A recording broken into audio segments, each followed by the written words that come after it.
আমি বহুদিন আগের থেকে বলে আসছি, মাওলানা সাদ সাহেবের অনুসারীদেরকে আপনারা মাওলানা সাদ সাহেবকে বাদ দিন, বাংলাদেশের আলেম ওলামাদের কথা শুনুন। আপনাদের লাফালাফিতে কোনো কাজ হবে না। এদেশের জনগণ আলিমদেরকে ভালোবাসেন এবং আলিমদের কথা শোনেন। আমরা বিশ্বাস সূত্রে জানতে পেরেছি একটি কুচক্রী মহল, তার ইন্ধনে তাবলিগ জামাতের ভিতরে দুভাগ হচ্ছে এবং গতকালের যে খুন,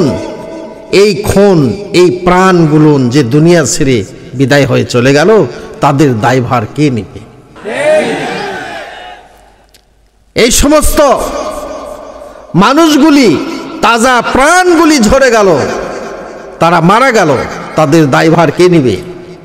সুতরাং তাবলিগের ভিতরে দুটা দল হওয়ার কারণেই তো এই তাজা প্রাণগুলি ঝরে গেল।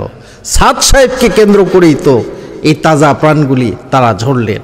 কাজেই এখনো সময় আছে, আর খুনাখুনি হাতাহাতি বন্ধ করেন।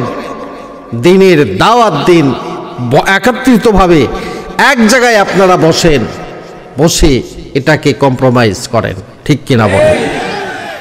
আমার ভাইয়েরা, মুনাফিক হলো ঘরের শত্রু। কাফির মুশরিক কখনো মুনাফিক হয় না, কারণ তারা তো কালেমার ঘোষণাই দেয়নি, বরং যত মুনাফিক রয়েছে সবগুলো মুমিনদের সাথেই মিশে আছে, ঠিক কিনা বলেন? তারা কালেমা পড়ে মুসলিম সাজে, আবার সুযোগ বুঝে ইসলামের বিরোধিতা করে, ইসলামের বিরুদ্ধে অবস্থান নেই। তাদেরকে দেখতে ঠিক মুসলমানদের মতোই মনে হয়। তারা মাঝে মাঝে নামাজ, রোজা, টুপি, দাড়ি, পাজামা, পাঞ্জাবি সবই তাদের আছে, শুধু তাদের অন্তরে ঈমান নাই। তারা তাদের অন্তরকরণকে দিন মানতে রাজি করাতে পারেনি। তাদের প্রসঙ্গে আল্লাহ রাব্বুল আলামিন কোরআনে কারীমের মধ্যে বলেন, ওয়ামিনান নাসি মান ইয়াকুলু আমান্না বিল্লাহি ওয়া বিল ইয়াউমিল আখিরি ওয়া মা হুম বিমুমিনিন।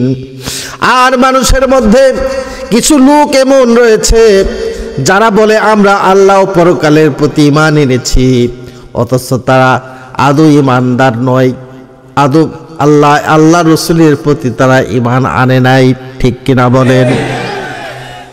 মুনাফিক ব্যাপারে আল্লাহ রাব্বুল আলামিন আবার বলেন, ওয়ায়াকুলুনা আমান্না বিল্লাহি ওয়া বির রাসূলি ওয়া আতা'না সুম্মা ইয়াতাওয়াল্লা ফারিকুম মিনহুম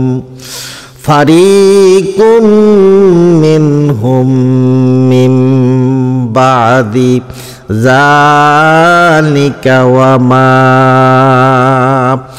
মা উলাইকা বিল মুমিনিন।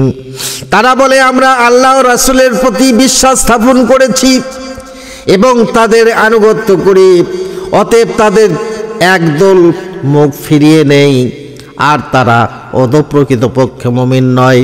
তাই কাফের মুশরিকদের যারা ইসলামের যতটুকু ক্ষতি সাধিত হয়েছে, কাফের মুশরিকদের দ্বারা ইসলামের যতটুকু ক্ষতি হয়েছে, তার চেয়ে মুনাফিকের দ্বারাই বেশি ক্ষতি হয়েছে।